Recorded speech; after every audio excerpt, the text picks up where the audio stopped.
Moving right along from the airport series, we now find ourselves in the midst of other airline disaster movies, including one I just found here on YouTube. Nice.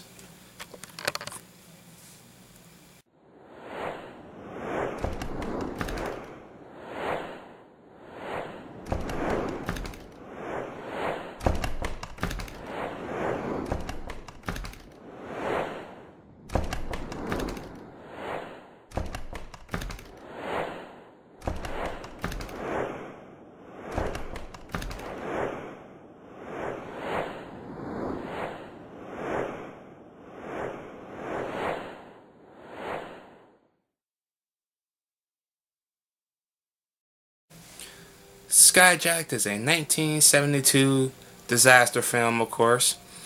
And of course it is an all-star cast, of course. But this time it is led by good old Charlton Heston and James Brolin. And the plot of Skyjacked is we meet a group of passengers on a Boeing 707. And we get to go in-depth into most of their lives and background via flashbacks and stuff like that. Or stories they're telling each other. All the while, they have to deal with a hijacker who demands to be flown to Moscow and somewhere else near Moscow via messages, like on a mirror or something, and on the notes, until he actually reveals who he actually is. This movie was interesting because it reminded me a lot of Non-Stop, but without the text messages. They actually had to do it old school, meaning they had to write. He had to put lipstick on a mirror, lipstick on a note, and stuff like that. So that was pretty interesting and pretty cool. The acting in the movie is great. I love Charlton Heston. He's one of my favorite actors of all time. It's too bad he's not with us anymore. But at least he was in True Lies for the very last time I think we ever saw him in film. So that was cool. That was pretty fucking cool. And of course, a very young James Brolin in this motherfucker. Holy shit! I never seen him that young until I seen him in. I seen him young, but not that young. He looks almost like Norman Bates, which if he looked like that in 1998, he would have been perfect for that Psycho remake, and he probably would have been the only good thing about that remake. But yeah, and I'm looking at him like that can't be James Brolin, and then he does this thing with his face. I know this because Josh does it as well with his face. I'm like, man, you and your son are uncanny. I do that same little.